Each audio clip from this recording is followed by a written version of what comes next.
بسم الله الرحمن الرحيم الحمد لله والصلاة والسلام على رسول الله وعلى آله وأصحابه من والاه وبعد السلام عليكم ورحمة الله وبركاته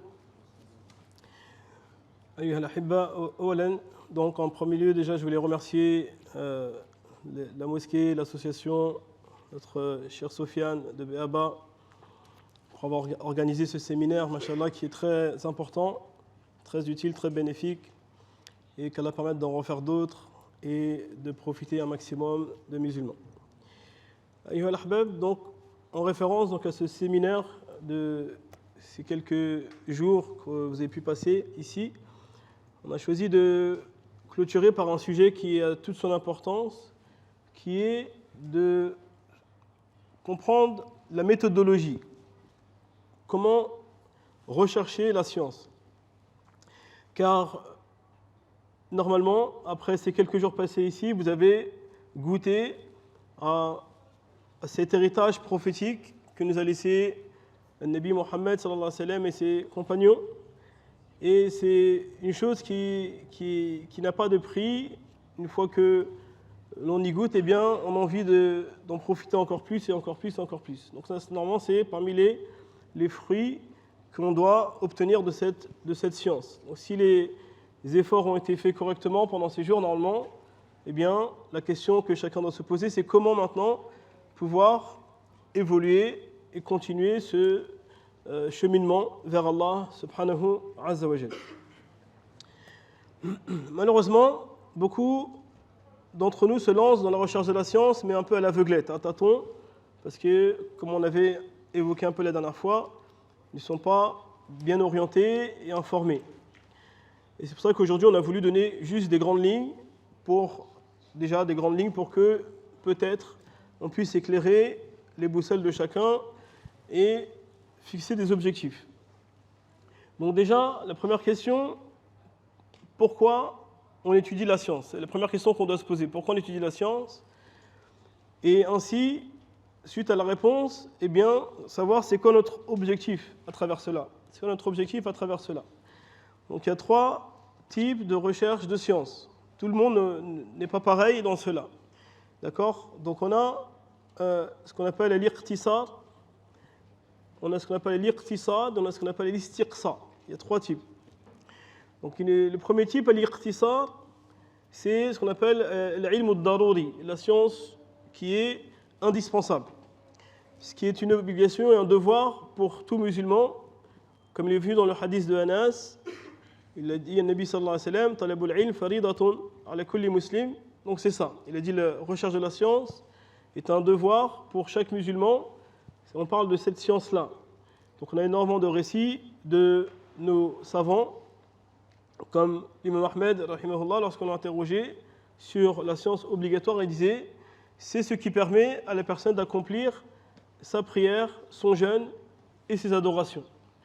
Donc connaître Allah Azza wa Jal et pouvoir adorer Allah correctement. Donc l'ilm ad-daruri, ça c'est indispensable pour chaque musulman. C'est une science qui est incontournable.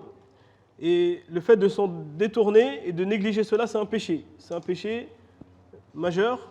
Ça veut dire que la personne, s'il n'a pas d'excuse et qu'il a accès à la science, mais qu'il ne veut pas apprendre comment prier correctement pour lui-même et comment jeûner correctement, ça devient un péché. Parce que là, c'est comme si, ayyuha al-ahibba, une personne, eh bien, il veut vous plaire, mais comme lui il veut. Il ne cherche pas à savoir ce qui vous plaît. Il veut vous plaire comme lui il veut. Donc nous, quand on veut adorer Allah subhanahu wa ta'ala, ça veut dire qu'on va chercher à lui plaire, on cherche sa satisfaction, on cherche son agrément. Et cela, ça veut dire qu'il est indispensable de connaître qu'est-ce qu'Allah ta'ala il aime, qu'est-ce qu'Allah il attend de nous. Donc c'est pour ça que cette première partie qu'on appelle l'iqtisad, qui est incontournable pour chacun de nous, donc c'est le début. Donc le début dans la science. Les débuts dans la science. Et c'est pour ça qu'on va essayer de présenter quelques livres et quelques conseils pour justement cette étape-là. Ensuite, on a l'étape au-dessus, ce qu'on a dit, l'iqtisad. L'iqtisad, donc c'est un niveau moyen. Ça veut dire que la personne, eh bien, maintenant, en plus de vouloir enlever l'ignorance de sa personne, eh bien, il veut aussi profiter autour de lui.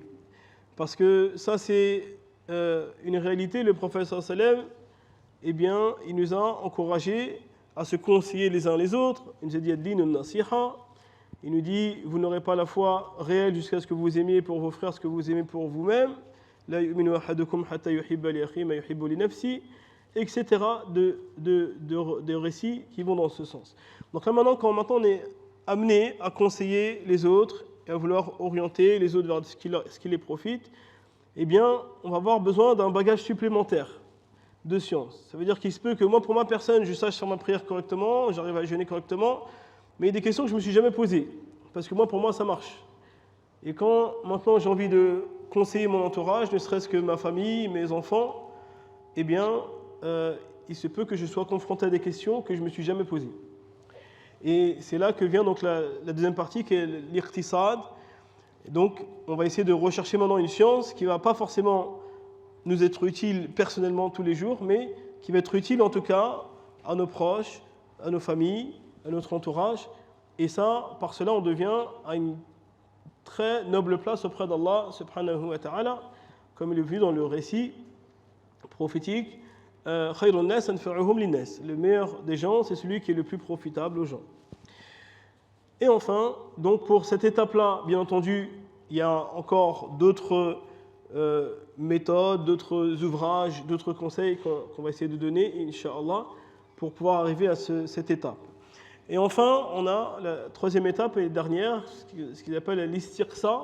L'istiqsa, donc c'est maintenant aller rechercher et creuser au maximum dans les confins de la science et donc dans le cœur des livres et des encyclopédies islamiques. Et ça, par contre, c'est bien sûr une chose qui n'est pas donnée à tout le monde. Ça va être après un objectif d'arriver à un niveau de science élevé, donc ce qui va faire Inch'Allah un savant. Et ça, bien entendu, c'est très noble. Vous avez bien entendu pendant ces jours les mérites des gens de science et les mérites des savants, et ce sont les héritiers des prophètes, etc. Donc, dans tous les cas, c'est une chose qui est inestimable et que normalement, on devrait essayer d'atteindre. Hein. Chacun d'entre nous, normalement, devrait avoir le souci, peut-être un jour, d'atteindre un certain niveau pour satisfaire Allah. Mais, bien entendu, cette étape-là, comme on l'a dit, ce n'est pas pour tout le monde, parce qu'il y aura beaucoup de questions dont je n'aurai pas forcément besoin moi-même, ni même mes proches et ma famille, mais on va vraiment rentrer dans des questions, des détails que des fois, on verra peut-être qu'une fois dans notre vie. Et des fois, peut-être que ce sera qu'une personne ou deux qu'on rencontrera qui aura besoin de cette science. Donc ça veut dire, voilà, c'est pour ça que la plupart des gens n'arrivent pas à cette étape-là, parce que quand on ne pratique pas une chose, eh bien, les gens ils ont du mal à s'y intéresser, à la préserver. Donc des fois, vous avez peut-être eu l'occasion d'assister à des cours, des choses vous n'avez jamais pratiquées, qui ne vous concernent pas directement, et du coup, le cours il devient plus difficile, parce que c'est une chose qui ne vous concerne pas directement. Donc ça, c'est là encore une fois qu'on voit la valeur et le mérite des gens de science et des savants, parce que eux, ils vont, malgré que ça ne les concerne pas directement, eh bien, faire l'effort de patienter quand même pour les autres. Donc ils se sacrifient pour les autres, machallah. Donc voilà nos trois étapes. Donc selon l'étape que l'on veut atteindre, eh bien, ce ne sera pas forcément le même parcours, la même méthodologie.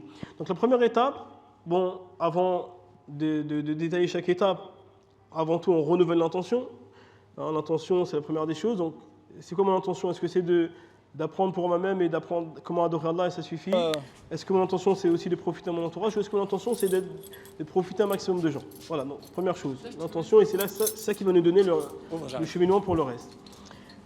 Il est relaté que Ibn Qayyim rahimahullah a dit des vers de poésie, bien que d'autres disent que c'est bien plus ancien que ça.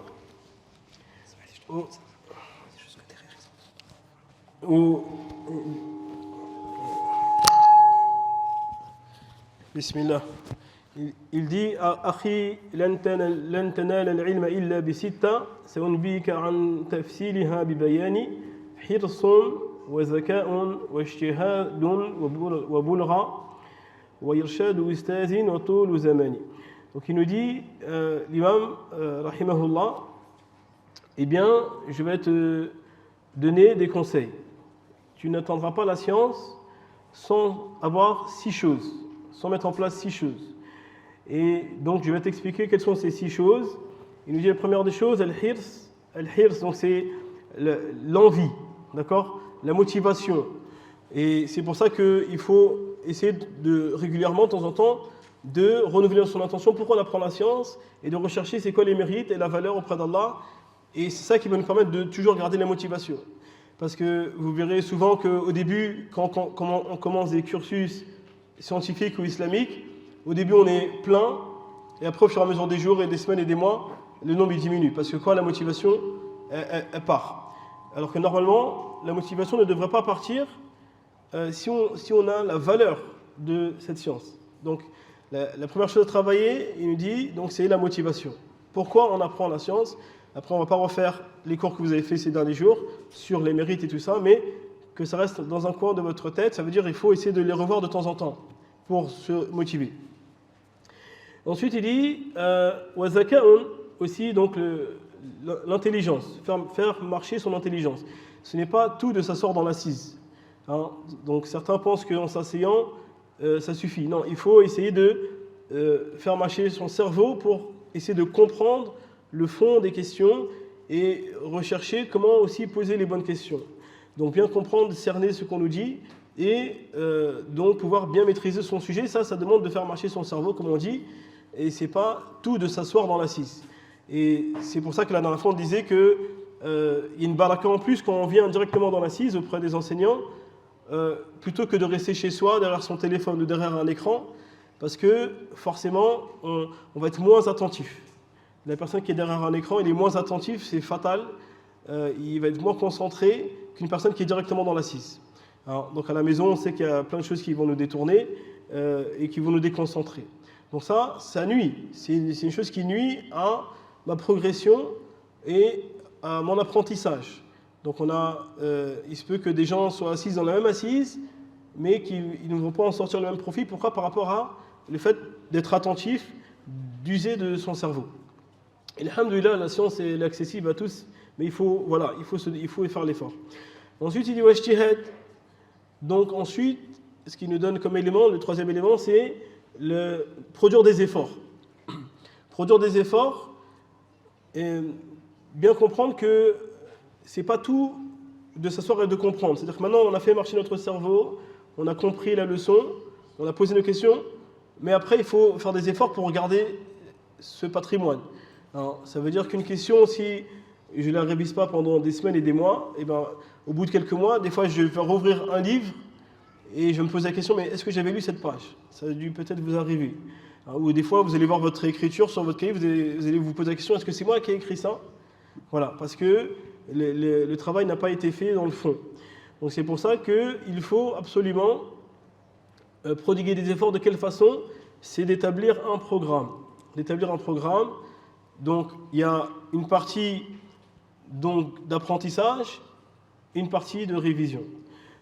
Ce que nous conseillaient certains de nos chouyours, c'était avant d'arriver à une assise de science. Ça, c'est des conseils, franchement, que j'ai vus très précieux pour profiter vraiment de la science. Avant d'arriver à une assise de science, c'est d'essayer de préparer son cours en lisant ce qui va se dire. C'est-à-dire qu'on fait un livre, par exemple, ensemble. J'attends pas d'être dans le cours avec le prof pour découvrir ce qui se passe. J'essaye de m'intéresser avant d'arriver au cours. Et vous allez voir, ça change toute la vie, ça. Si vous faites ça, ça change toute la vie. Parce que du coup, quand le cheikh ou l'enseignant, il aborde le sujet, moi je sais déjà de quoi ça parle. Et donc, je vais être beaucoup plus réceptif. Que si on aborde un nouveau sujet, que, par exemple, dont je n'ai jamais entendu parler, par exemple, eh bien, le temps de découvrir les mots techniques, les mots clés, les mots que j'ai jamais entendus, etc., eh bien, je perds du temps sur ma compréhension et l'enseignant est en train d'expliquer. Il est en train d'expliquer, il passe d'une question à une autre, et du coup, peut-être je n'aurai pas le temps de me concentrer sur chaque passage et sur chaque détail et de poser les bonnes questions. Parce qu'il y a forcément des éléments qui vont m'échapper. Donc ça, c'est une fatalité.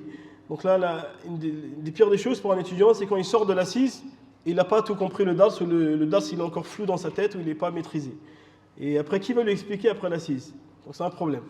Donc parmi les clés pour cela qu'il est important de mettre en place, c'est de faire l'effort de lire la leçon, c'est de survoler, de voir un petit peu les grandes lignes. Comme ça, on est prêt. Quand l'enseignant commence à expliquer, eh bien, moi je vois déjà les points qui me posent problème, et je suis déjà prêt à poser mes questions. Mais ça ne veut pas dire que je pose mes questions automatiquement, comme on a expliqué la dernière fois. Parmi les adab, c'est de ne pas couper la parole à l'enseignant. Donc j'attends que l'enseignant explique, d'accord? Une fois qu'il a fini d'expliquer, qu'il a bien cerné le sujet, alors s'il reste des choses qui sont incomprises, là je pose mes questions, d'accord? Ça c'est important. Souvent les élèves, quand ils posent des questions, eh ben, c'est ce que le cheikh allait expliquer juste après. Donc ne pas s'empresser dans les questions, mais le fait d'avoir préparé mon cours, ça fait que je suis sûr que tout ce qui me pose problème, dans tous les cas, je l'ai préparé, et quand je sortirai du cours, ce sera acquis et maîtrisé. Donc ça c'est magnifique. Une fois que je sors de mon cours, donc mon cours est maîtrisé, je l'ai déjà vu au moins 2 fois. Je l'ai vu une fois avant le cours, et j'ai vu une fois avec le cheikh. Donc normalement déjà 2 fois, ça veut dire que le cours il commence à se graver dans ma tête. Mais ça ne suffit pas. Maintenant si je laisse le livre, je rentre chez moi et je laisse le sac prendre la poussière jusqu'au prochain cours ou jusqu'à des mois après, quand on revient on a dit on a oublié plein de choses. Donc là l'idée maintenant c'est de garder l'information. Il faut que l'information maintenant je la garde. Donc comment on va faire pour emprisonner l'information? Eh bien c'est qu'à la maison, eh bien maintenant je vais faire un autre travail, c'est de rouvrir le livre et de résumer. De résumer, ça veut dire le cours qu'on a fait avec l'enseignant, ben je résume les points importants. J'essaie de résumer les grandes lignes et surtout les points qui sont nouveaux pour moi, qui ont besoin de répétition, qui ne sont pas encore bien acquis. Les choses que je maîtrise bien, par exemple, c'est des choses que ça fait des années que j'ai déjà vues et revues, peut-être je n'aurai pas besoin de les réécrire à ce moment-là si vraiment je sais que je les maîtrise. Donc je vais me concentrer vraiment sur les points qui sont encore à travailler, et cela je les résume sur un petit cahier. Et ce petit cahier-là, ce bloc-notes, il faut essayer de le relire régulièrement, si possible, au moins une fois par jour. Ça veut dire, même si c'est 10 minutes, 5-10 minutes, on les a tous. Hein. Souvent, ce qui nuit aux étudiants, c'est qu'ils nous disent on n'a pas le temps. On vous demande 10 minutes. 10 minutes, on les a, c'est sûr. Hein, 10 minutes, on les a, c'est sûr. Dors 10 minutes en moins, mange 10 minutes en moins, parle 10 minutes en moins, et tu les as. Inch'Allah, tu les as. Quand tu attends le bus, quand tu vas chercher les enfants, quand tu vas faire... Voilà, il y a toujours un moment dans les transports où on a 10 minutes. Quand tu as 10 minutes de perdu à rien à faire, avec ton petit calepin. Et relis tes notes. Et quand tu relis, le fait de relire ça, si vous faites ça régulièrement, si possible, une fois par jour, vous verrez que au bout de 3, 4, 5 jours, ça devient comme la Fatiha. La majorité de ce que vous avez noté, ça va devenir vraiment béton et acquis. Et là, la science, elle commence à vraiment être maîtrisée. Et c'est pour ça que vous regarderez les savants, des fois, quand on regarde les ouvrages qu'ils ont faits, qu'on voit des grandes encyclopédies, on se demande, mais comment ils ont fait pour apprendre tout ça? Quand est-ce qu'ils révisent? Donc là, en fait, c'est parce que le premier travail, il a été bien fait. Si le premier travail, il est bien fait, après, ça reste.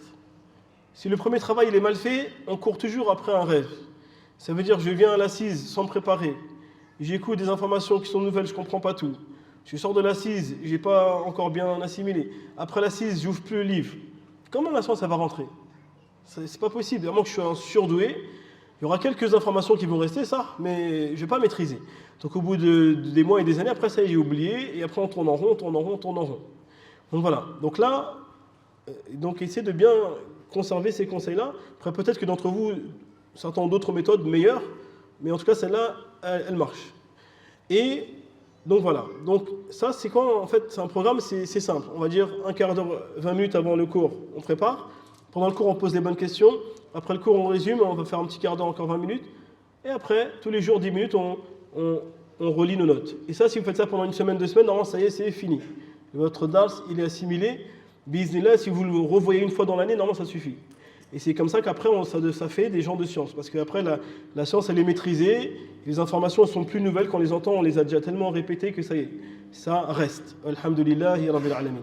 Donc voilà, ça, c'est des conseils qu'on peut vous donner. Donc ça demande des efforts. Ijtihad, il nous a dit, l'imam, il ne faut pas penser que juste s'asseoir dans l'assise, ça suffit, ou de regarder un dars sur Internet, c'est bon, la science, ça va rentrer.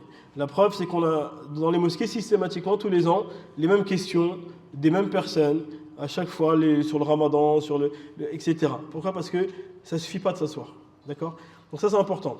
Ensuite, il nous dit, au boulra, le boulra, c'est le fait d'avoir des moyens aussi, des fois financiers. Il faut des fois payer de sa poche pour se déplacer, les transports, payer des cours, etc. Ça, c'est une réalité. La science, ça a toujours été comme ça. Ça demande un petit budget. Et ce sacrifice, malgré tout, c'est le meilleur des sacrifices parce que ça va nous permettre, comme on l'a dit, d'atteindre les meilleures places auprès d'Allah subhanahu wa ta'ala. Donc normalement, on doit le faire de bon cœur, mais il ne faut pas penser que tout va être facile et accessible gratuitement. C'est vrai que souvent les gens, quand on parle de religion, donc on veut tout gratuit, mais des fois c'est pas toujours simple d'avoir tout gratuit. Donc des fois il ne faut pas avoir peur de mettre la main à la poche. On voit nos grands savants dans l'histoire de l'islam, ils ont dépensé machallah de leurs biens et ils ont sacrifié machallah aussi de ce côté-là. Enfin il nous dit wa irshad ou ustazin, donc le cinquième conseil qu'il nous donne, c'est l'orientation d'un enseignant. Donc c'est indispensable. Une personne qui va apprendre sans enseignant, il va à sa perte. Il va à sa perte. Non, d'accord? Donc aujourd'hui on a une mode, aujourd'hui avec le phénomène de l'internet et de la facilité des réseaux, tout ça, les gens ils veulent aller à l'information d'eux-mêmes. Dès qu'ils ont une question, tiens, cher Google, il l'appelle, et vas-y, et puis il croit qu'il a compris. Donc ça nous fait des massacres incroyables parce que la pire des choses, c'est de penser qu'on a compris alors qu'on n'a pas compris. Ce qu'on appelle al-jahl al-murakkab, la personne il croit qu'il connaît alors qu'il ne connaît pas. Et donc il va faire des choses à l'envers. Et il croit qu'il fait un bien, subhanallah. Ceux qui perdent leur effort dans la vie d'ici-bas, ils font des actions, mais en fait ils sont à côté de la plaque, comme ils disent.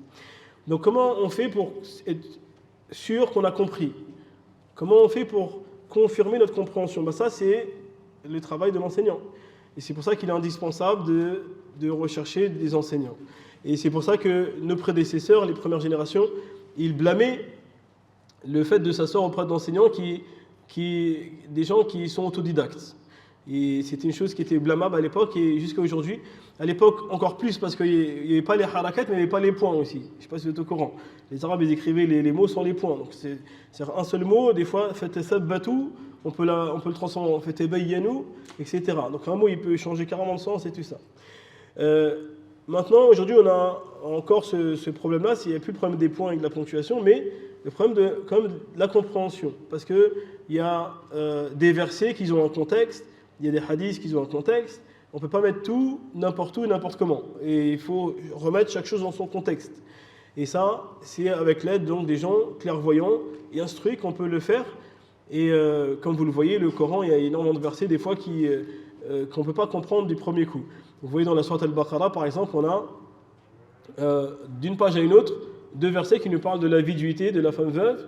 Un verset qui nous dit que la femme veuve, elle attend 1 an, et l'autre verset dit 4 mois et 10 jours. Et ils sont d'une page sur une autre. Donc si une personne, il recherche sur Google, il dit la viduité de la femme veuve, et il tombe sur l'un ou l'autre des deux versets, et en fait, il croit qu'il a compris, mais mesquin, il n'a rien compris. Donc ça veut dire ça, c'est ça le danger. C'est-à-dire que le verset, on va le lire en français, il est bien traduit, tout ça, mais est-ce qu'on l'applique ou pas? Donc c'est ça le problème. Donc là, ici, c'est pour ça qu'on a besoin, encore une fois, de gens pour nous accompagner, et surtout dans les débuts de la science. Donc ainsi, il ne faut pas se priver bien sûr de la lecture, il faut aimer la lecture, c'est important, mais il ne faut pas s'isoler dans la lecture, lire tout seul et rester dans ce système-là. Et malheureusement, on en a beaucoup aujourd'hui en France, comme ça, qui passent leur temps à lire des choses, après ils font des fatwas, et ça fait des débats interminables, etc. Ça, c'est très mauvais, c'est très mauvais. Enfin, donc on a vu ensemble la dernière fois les adab et tout ça avec l'enseignant, comment se comporter avec les shuyukh et tout ça. Et enfin, le dernier conseil qui nous donne le shir, qui nous dit wa tolu zamal, laisser le temps, il faut du temps. Ça veut dire que souvent aussi, parmi les choses qui nuisent à l'étudiant, c'est d'être pressé.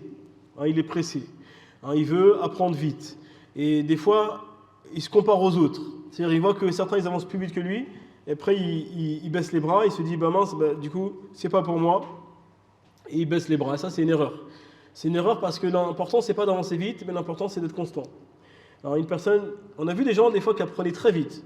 On a vu des gens, ils apprenaient, je connaissais un frère, moi, personnellement, il apprenait une page de Coran en 10 minutes. En 10 minutes, il apprend la page de Coran. Mais tellement il avait de la facilité que du coup, il n'apprenait pas.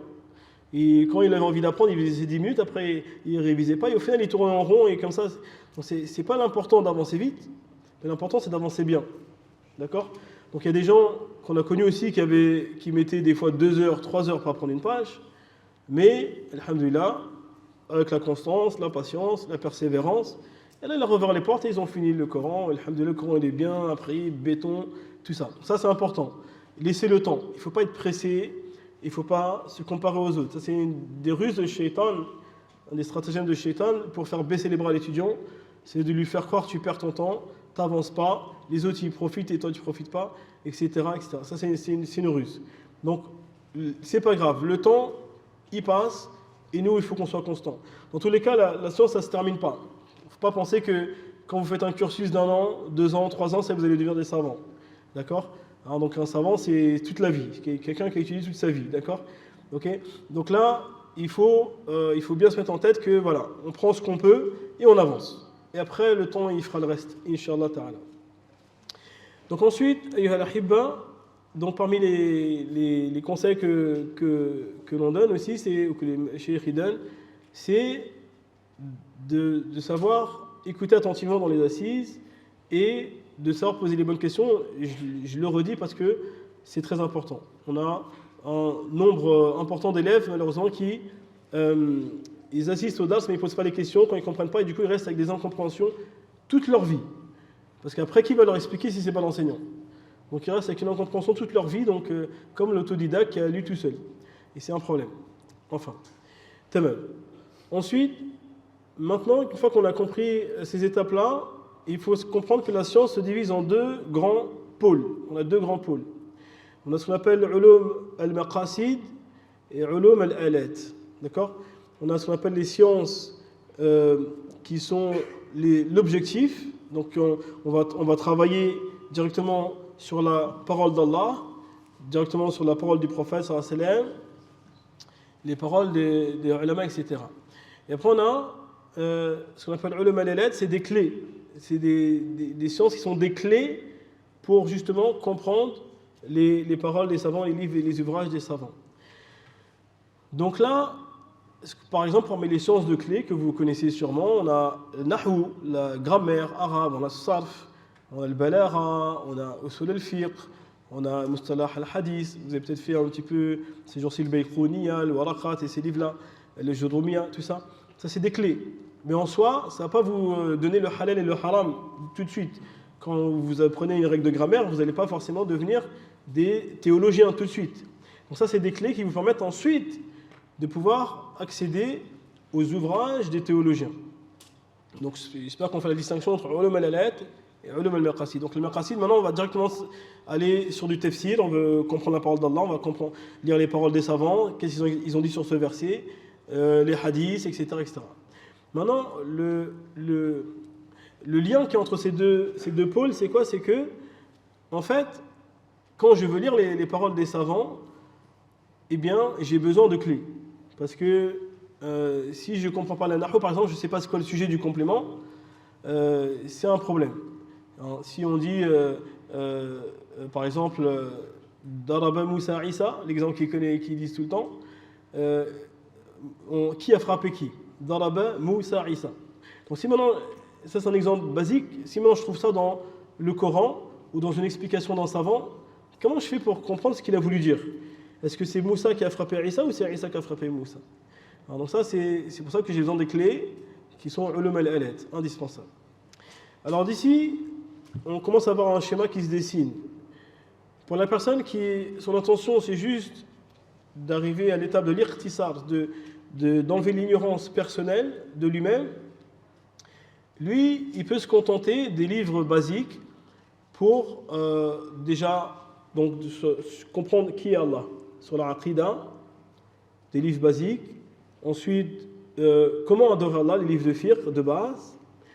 Et ainsi de suite, donc il prend des livres donc, sur un peu de tafsir, mot à mot, phrase à phrase. Et ça suffit largement pour ce niveau-là. C'est-à-dire que c'est un niveau, alhamdoulilah, peut-être en 1 an, 2 ans, 3 ans, la personne, alhamdoulilah, il peut terminer largement. Ensuite, on a une personne qui vise un niveau au-dessus. Maintenant, si j'ai envie d'avoir accès à des ouvrages un peu plus complets, un peu plus détaillés, maintenant, il va falloir que j'ai des clés pour pouvoir comprendre pourquoi, par exemple, les Malikides, dans telle question, ils disent ça, alors qu'il y a un hadith en apparence qui dit tout à fait le contraire. Et pourquoi les Shafi'ites, ils disent telle chose, etc. Donc c'est là que mes clés vont me servir. J'aurai besoin d'un peu d'usul fiqh, un peu de mustalah al-hadith, etc. Et c'est là que ça devient indispensable de passer par ces livres-là qu'on appelle ulum al-alat. Et là, on va passer par étapes. Donc il y a des étapes. Donc il y a des livres qui sont faits pour les débutants. Et ensuite, il y a des livres qui sont faits pour les gens qui ont un niveau moyen. Et ensuite, il y a des livres, ça y est, c'est pour ceux qui sont confirmés. D'accord ? Donc parmi les erreurs qui sont fréquentes dans la recherche de la science, c'est que les gens, souvent, ils sont gourmands. Ils sont motivés au début. Et des fois, quand on leur dit que c'est des livres de débutants, ils font un peu la grimace. Lui, il est tellement motivé que c'est trop facile, il veut passer directement à l'étape d'après. Et ça, c'est un problème parce que dans l'étape d'après, vous savez, il ne veut pas vous redire le shir, tout ce qu'il a dit aux débutants. Aux débutants, on va leur donner les bases, des bases, des bases, donc on va vraiment aller dans les bases. Et après, quand on passe au degré au-dessus, eh ben, les bases des bases, des fois, les shirs, ils ne vont pas les répéter. Donc si moi, je suis passé directement à l'étape au-dessus, eh bien, je vais rater des informations qui sont essentielles. Et du coup, je n'ai pas des bons fondements et je vais faire des erreurs. Je vais apprendre des erreurs et je vais mal comprendre la science. Et des fois même, pour certains, ils vont dire « Ah, telle science, c'est dur ». En fait, c'est pas parce que c'est dur, c'est parce qu'il n'a pas appris par étapes. Il a voulu directement attaquer des livres qui sont au-dessus de sa capacité. Et à la fin, il ne comprend rien et il dit « c'est dur ». Donc en fin de compte, si on attaque les choses par étapes, et vous allez voir, c'est tout à fait facile et c'est tout à fait accessible, Inch'Allah ta'ala. Voilà. Enfin, donc ce qui recommande les shiurs, généralement, ce qu'on a pu voir dans la plupart des écoles musulmanes à travers le monde, avec l'aide d'Allah, on a pu voyager quand même dans pas mal de pays, alhamdoulilah, entre l'Égypte, entre la Syrie, à l'époque, en 2003, quand c'était prospère et calme, en Mauritanie, etc. On a vu un peu donc ce qui se fait un peu partout, alhamdoulilah. Et donc, généralement, ils conseillent aux débutants, donc voilà, tout un programme de livres basiques. J'ai vu le programme que vous avez fait dans ce séminaire, c'est à peu près ces livres-là. Donc à peu près les livres que vous avez fait, machin, c'est magnifique. C'est vraiment les livres de base et ils sont très importants, ces livres-là, de bien les maîtriser. Bien essayer de même les mémoriser si vous pouvez et de les lire et les relire jusqu'à bien les maîtriser. Ça, c'est les bases. Si vous avez ces bonnes bases-là, après, ça vous facilite l'étape au-dessus. Ensuite, donc, l'étape au-dessus, pareil, eh bien, quand on arrive à un niveau moyen, donc on va prendre des livres de niveau moyen dans chaque science, donc aussi bien dans l'aqida que dans le fiqh, que dans la science du hadith, que dans la science de l'usul, que dans la science de l'ura, la langue arabe, la nahou, etc. Et là, par contre, encore une fois, essayez de ne pas vouloir se perfectionner directement dans une science. Souvent, les gens, ce qu'ils font, c'est que, par exemple, ils se lancent dans le Coran et il ne fait que du Coran. Il ne veut plus rien entendre, plus entendre parler de quoi que ce soit. Donc on en a aujourd'hui, maintenant on a un phénomène en France qui est de faire les 10 lectures, tout le monde veut faire les 10 lectures. Et à la fin, il n'a même pas pris le temps de comprendre comment corriger une prière, par exemple. Un sujet de ça, c'est un sujet qui est très inconnu dans les mosquées. Pourtant, voilà. Donc là, c'est une erreur. Le ulama nous dit que c'est une erreur de cheminement et de méthodologie. Donc là, une personne, il ne va pas chercher à se perfectionner dans un domaine, ça veut dire que ça va te prendre du temps et des années et d'énergie, alors que tu ne connais pas des choses qui sont essentielles. Donc là, il faut rester dans la gamme moyen. On essaie de s'intéresser aux livres de niveau moyen dans à peu près chaque matière importante, aussi bien dans le fiqh, dans l'aqida, etc. Comme ça, voilà, dans chaque sujet auquel j'ai besoin, je sais à peu près comment me comporter, me débrouiller. Et là, une fois que j'arrive à ce niveau-là, que alhamdoulilah, j'ai un niveau moyen un peu dans tout, ce qui va nous prendre quand même, là maintenant, quelques années, parce que voilà, ça a pu être une histoire d'1 an, 2 ans, pour avoir un niveau moyen à peu près dans tout, si quelqu'un est vraiment assidu et motivé, on peut dire en 3-4 ans, c'est faisable. Après, quand on voit le niveau en France, c'est vrai qu'on est vraiment très lent, donc ça peut prendre 10 ans. Une fois que j'ai un niveau moyen dans tout, là maintenant, ça y est, ce qu'il recommande l'ulama, maintenant, on a touché un petit peu à toutes les sciences, eh bien, chacun il voit à peu près ses affinités, qu'est-ce qu'il aime faire. Toi, tu aimes beaucoup le Coran, ben vas-y, perfectionne-toi dans le Coran. Il n'y a pas de problème parce que les autres sciences, tu connais. Tu sais, tu as un niveau moyen, donc c'est-à-dire que tu sauras prier correctement, tu sauras jeûner correctement, tu sais même faire des recherches si besoin. C'est important. C'est même des questions que tu n'as pas forcément connues, mais tu sais les chercher. Donc là, c'est bon. Là. Donc là, l'ulama, il conseille de s'orienter vers un domaine et de le pousser au maximum. Un ou deux ou trois domaines, mais on ne pourra pas tout faire. Parce que si vous voulez faire juste un domaine, si quelqu'un, par exemple, veut se spécialiser dans les lectures du Coran, déjà, ça va demander énormément de temps, d'énergie, et il n'aura pas vraiment le temps de faire grand-chose à côté. Pareil, si quelqu'un veut se concentrer sur la science du hadith, c'est énormément de temps, d'énergie. La science de l'aura, toutes les sciences, après, quand on veut se perfectionner, c'est vraiment un investissement, machallah, de temps. Donc on va dire, pour se perfectionner, se spécialiser dans une science, quelqu'un qui est vraiment assidu et motivé, on dirait, on peut prendre 10 ans. Alors, 10 ans pour vraiment... Parce que c'est pas de lire le livre une fois. Souvent aussi les gens, ce qu'ils font, c'est qu'ils lisent le livre une fois, après ils disent c'est bon, on a fait ce livre-là et ils ne veulent plus entendre parler. Non, ça c'est une erreur ça. Le livre, fais-le 10 fois même s'il faut, jusqu'à ce que tu le maîtrises, c'est ça l'objectif. Le livre, lis-le, et relis-le, et relis-le, et relis-le. Et ce qu'il nous disait, encore une fois, de nos mashayikh, quand on était en Mauritanie, il nous disait une personne, il ne peut pas maîtriser un livre tant qu'il ne l'a pas fait au moins 3 fois. Pour eux, si tu dis j'ai fait le livre une fois, pour eux, ils te prennent pas au sérieux. Une fois, c'est la première couche. Comme la peinture. Tu as fait une première couche, on va encore à travers. C'est pas encore. Voilà, il y a encore des lacunes, il y a encore des choses, etc. Donc, au moins 3 fois. Au moins 3 fois, et de préférence, même si tu peux le faire avec le shir. Alors, des fois, les gens, quand ils ont fait une fois avec le shir, ils ne veulent plus le faire avec le shir. Fais-le encore 2 fois, 3 fois, ou même avec un autre shir. Pourquoi pas? Un autre char, une autre explication. Et le muhim, l'idée, c'est de maîtriser ton sujet. Une fois que tu maîtrises, après, alhamdoulilah, après tu peux passer à autre chose et autre chose. Et la science ensuite, c'est un édifice. Après, tu construis et alhamdoulilah, tu vas avancer sereinement. Alors que le fait de vouloir aller trop vite, eh bien, on brûle des étapes et à la fin, l'édifice, il va tomber en miettes. Voilà. Donc, ayyuha al-ahbab, eh bien, c'est malheureusement le temps, je pense qu'on n'aura pas le temps de tailler plus que ça. Mais voilà, dans chaque science, il y a des livres. Donc on va essayer de donner quelques éléments de livres pour conseils. Après, si des gens veulent d'autres conseils, n'hésitez pas à vous orienter vers Sofiane, Inch'Allah, pour qu'il fasse le lien peut-être, pour qu'on vous redonne encore des programmes par rapport aux livres.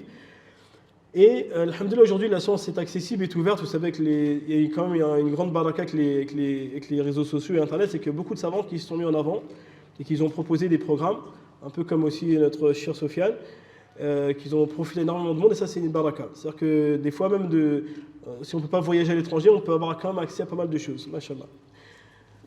Donc voilà, donc l'idée, la première science par laquelle on commence, c'est quoi? Donc ici, certains vont nous dire le Coran, d'autres vont nous dire la aqida. Ça dépend des gens en fait, ça dépend de votre âge.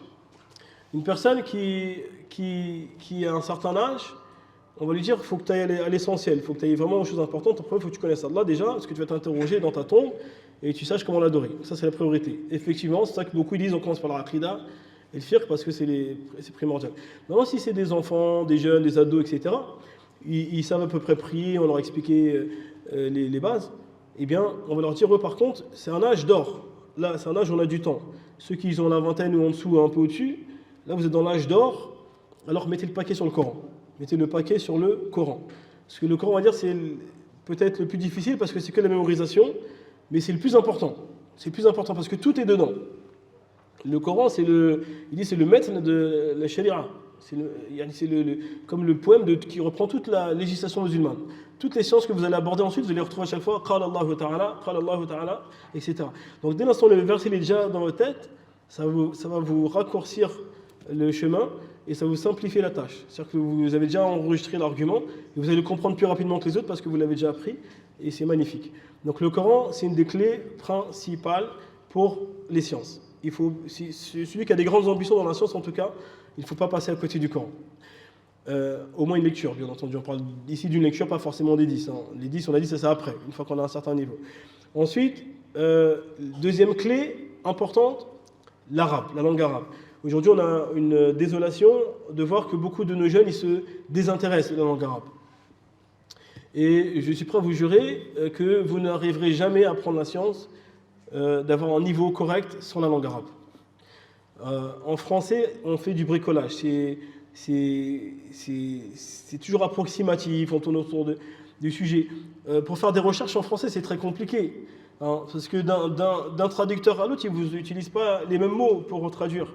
C'est pas la même terminologie. En arabe, tous les savants, alhamdoulilah, à chaque fois, j'utilise la même terminologie, les mêmes mots, les mêmes principes, etc. Ça va vite. Quand on fait des recherches en arabe, on gagne du temps et les termes ils sont plus précis et on comprend beaucoup plus rapidement. Donc la langue arabe, c'est aussi une clé indispensable pour un étudiant. Il faut absolument apprendre l'arabe. Même si ça prend des années, c'est pas grave, il faut donner le temps pour la langue arabe. Alors, maintenant, une fois qu'on a ces deux clés-là, le Coran et la langue arabe, qui se complètent d'ailleurs, parce que plus j'apprends l'arabe et plus ça me facilite l'apprentissage du Coran aussi. Donc une fois que j'ai ces deux clés-là, après vous allez voir, le reste, ça va être facilité.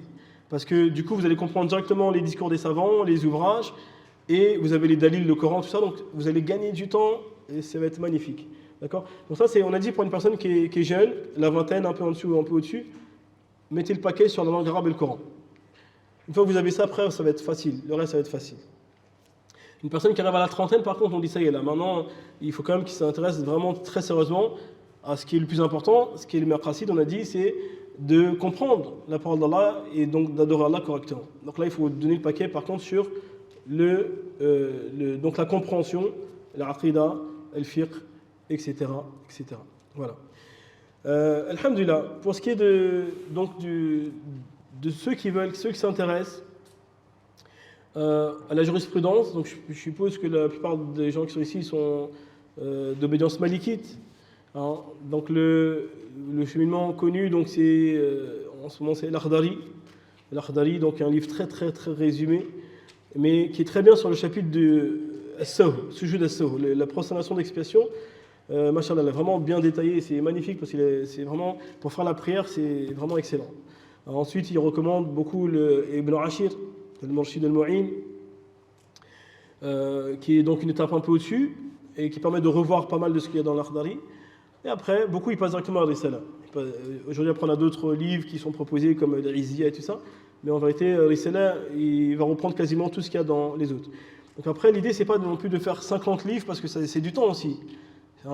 Chaque fois qu'on fait un livre, c'est du temps en plus. L'idée, c'est d'arriver à l'objectif. Donc, ce qu'on a vu en tout cas dans les pays, lorsqu'on était auprès de Mashayikh, c'est ce qu'ils faisaient comme ça. Ils prenaient cette étape-là, directement après Ibn Ashir, ils passaient sur Al-Risala, des fois même pas, ils passaient ensuite à Al-Khalil. Al-Khalil qui maintenant il va demander des années. C'est un ouvrage, ça prend des années. Et c'est comme la couronne du fiqh malikite. Hein, ça permet de. Voilà, il y a vraiment tout, c'est très complet. Et après, de travailler sur les shuruh. Et ça, on peut rester jusqu'à la fin de notre vie sur ça, ça suffit largement. Il y a tout ce qu'il faut dedans. Walillahi alhamdu wal minna.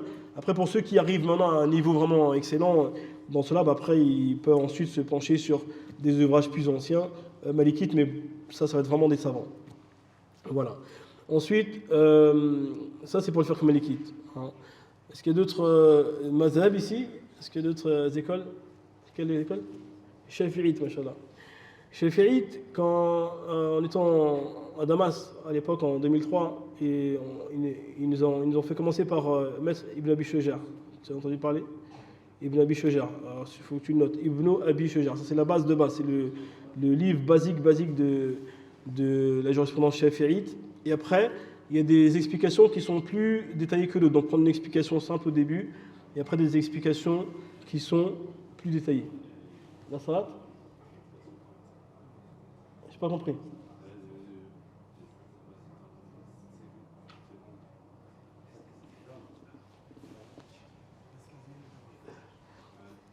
Ah, ok.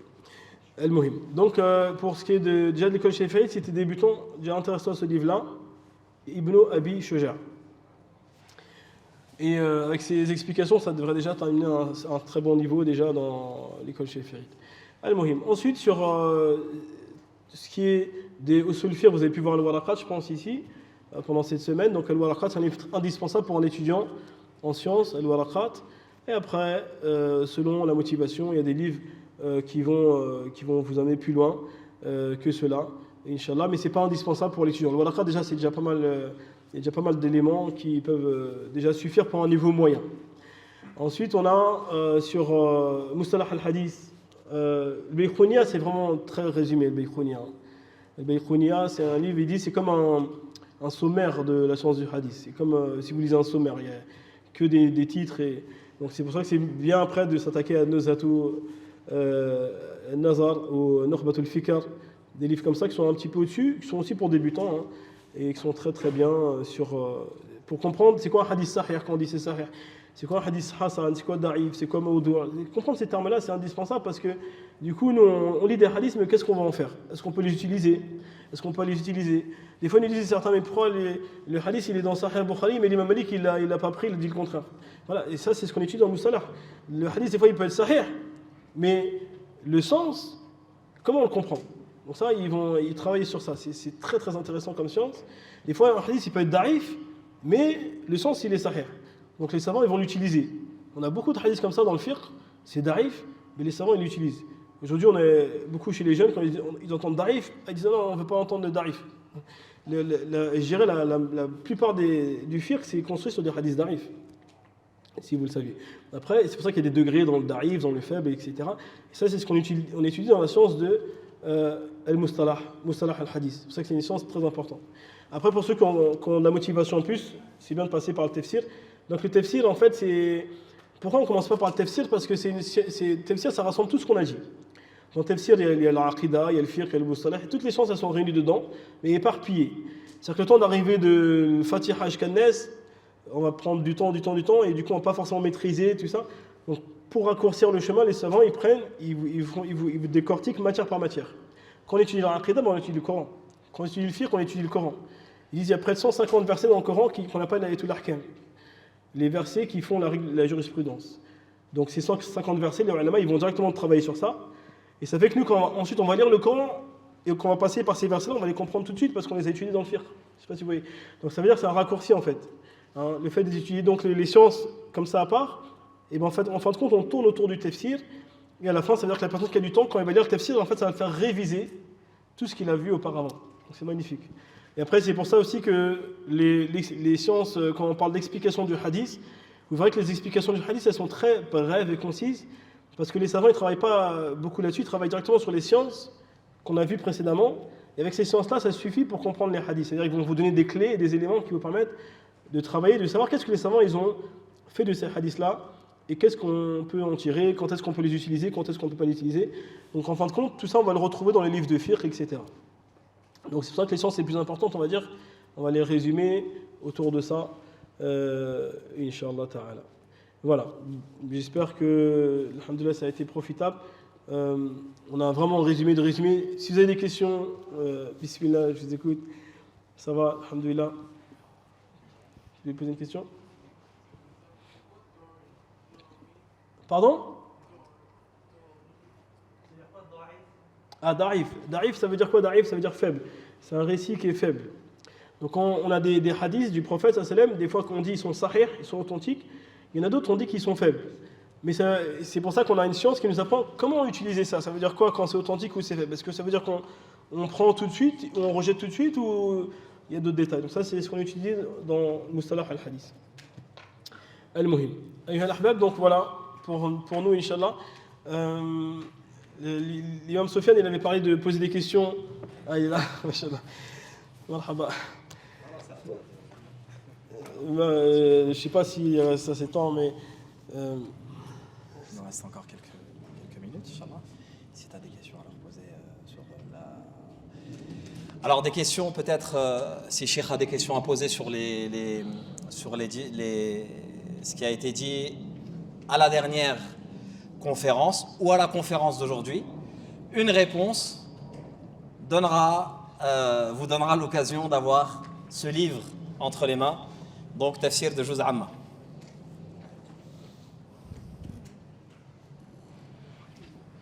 Est-ce que tu permets, cher Sofiane, qu'on donne un livre à chaque personne qui est là, Inch'Allah? À chaque personne qui est là? Oui. Oh non, c'est trop généreux, c'est trop généreux.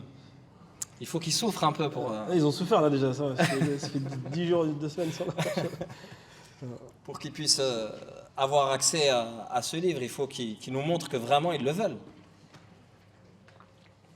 Donc un livre pour chacun. Moi je suis pour. Vous pensez quoi vous? Est-ce qu'on fait avec les questions ou on donne un livre direct? Tu vois, ils veulent souffrir. Ah, machallah. C'est très eux. bien, très bien.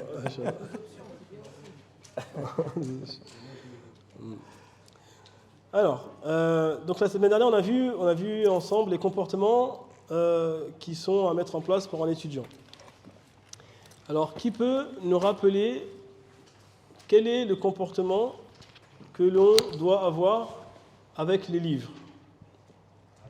Les livres. Bismillah.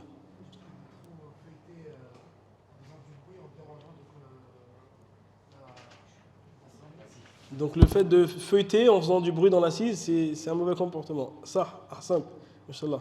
Du coup, il m'a arrêté sur Il a droit à un livre. Tu peux venir. Prends-en un, Ayman. Prends-en. Bismillah. Qui veut rajouter quelque chose sur le comportement avec les livres? Non. Donc ne pas prendre un livre seul, on doit prendre un livre avec le professeur.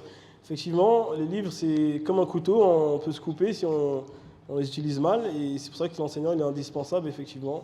Ahsan, Mashallah. Quoi d'autre? Avoir l'intention d'apprendre? Quand?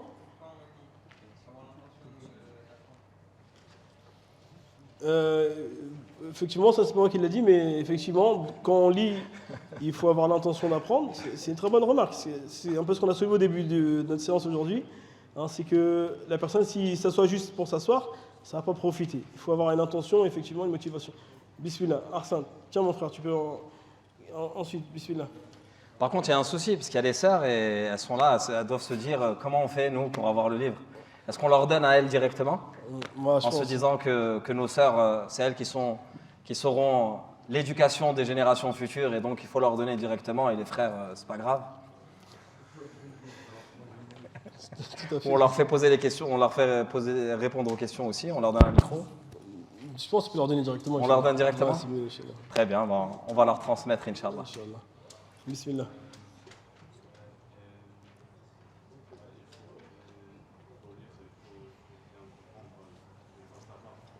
Quand on lit, il faut essayer de comprendre de quoi ça parle, s'intéresser au sens, pas lire juste machinalement, effectivement, ça, c'est vrai, c'est des bons conseils.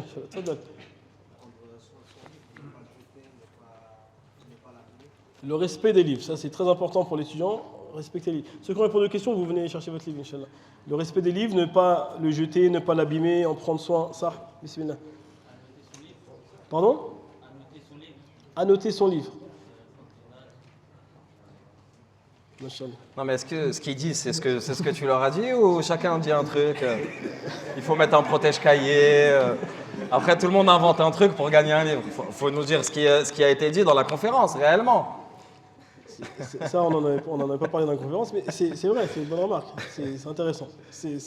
Donc le fait de prendre des notes, c'est très important, effectivement. Tu sais que d'ailleurs, une chose qui peut être peut-être profitable, Cheikh Fawzi, qui est notre Hafidahullah, qui est notre professeur tous les deux, il me disait qu'à l'époque où il a étudié, dans les années 80, quand il a étudié à Damas, quand ils achetaient des livres, ils avaient la possibilité de racheter des livres d'anciens étudiants avec des notes qui étaient déjà écrites.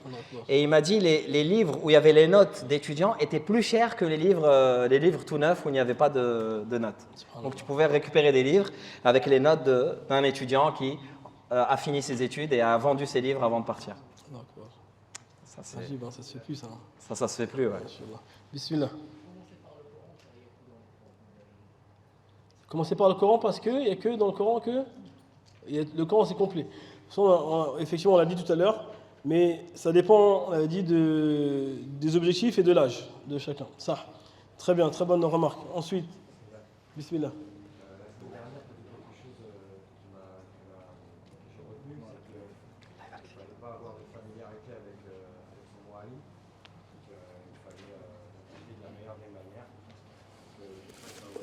Sallallahu alayhi wa sallam.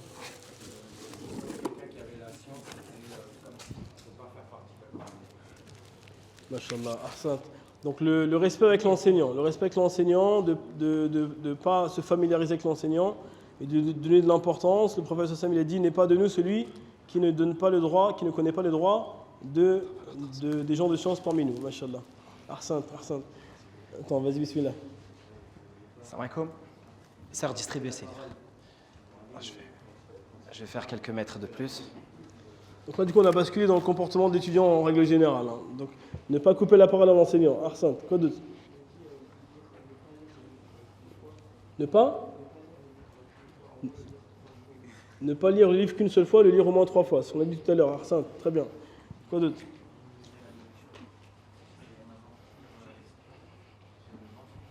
Arsène. Donc, minimiser la nourriture. Il nous disait ne profitera pas de la science celui qui n'est jamais rassasié. Celui qui est tout en train de manger, ben forcément, ça va le fatiguer. Arsène, quoi d'autre? Toi.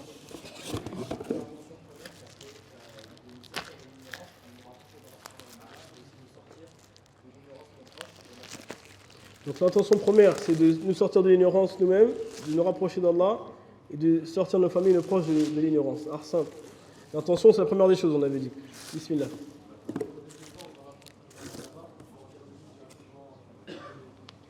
Faire des efforts dans l'angara pour pouvoir avoir accès aux ouvrages directement à la source. Ça, c'est très très important. Arsène. Ah, se déplacer pour la science. Ça, c'est une chose que, subhanallah, c'est vraiment très attristant à notre époque. Hein, de voir que les gens ils ont du mal à se déplacer pour la science, c'est très très important. C'est une base. C'est une base. Attends, il n'y a plus de livres? Je t'en remets d'autres? Il est en train de les distribuer. Attends là. Ouais,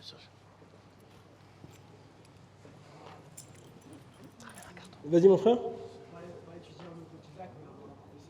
Donc ne pas étudier en autodidacte, mais toujours rechercher un professeur de peur de mal comprendre et de faire donc des dégâts graves. Non.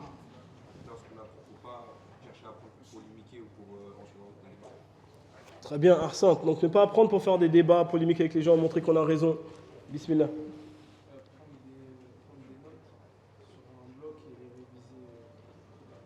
Prendre des notes et les relire régulièrement. Arsène, derrière. Pardon?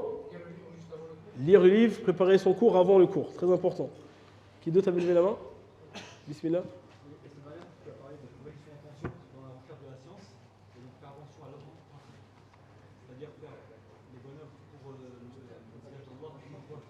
Tout à fait. Faire très attention à l'ostentation car c'est parmi les premières personnes qui rentreront dans l'enfer, on avait dit, billah.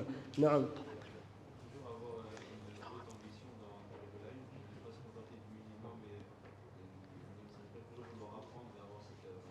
Machallah, l'ambition, la motivation, viser haut.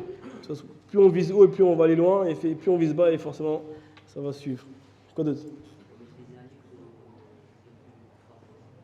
Pour bien maîtriser un livre, il faut essayer de le lire au moins 3 fois, on avait dit. Tout à fait. Arsène. Bismillah.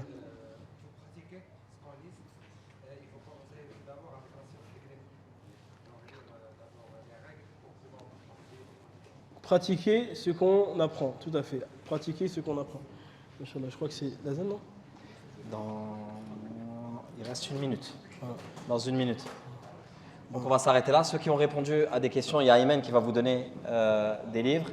Il y a un carton qui va aller du côté des sœurs, Inch'Allah. Donc si quelqu'un... Yacine, si tu peux prendre un carton et le mettre là-bas, le poser du côté des sœurs. Qui gardent la main levée. Ceux qui ont répondu à des questions, gardez la main levée. Très bien. On remercie notre frère pour cette intervention qui a été très enrichissante. Barakallahu fikum. On a l'adhan dans 1 minute, donc on va s'arrêter là.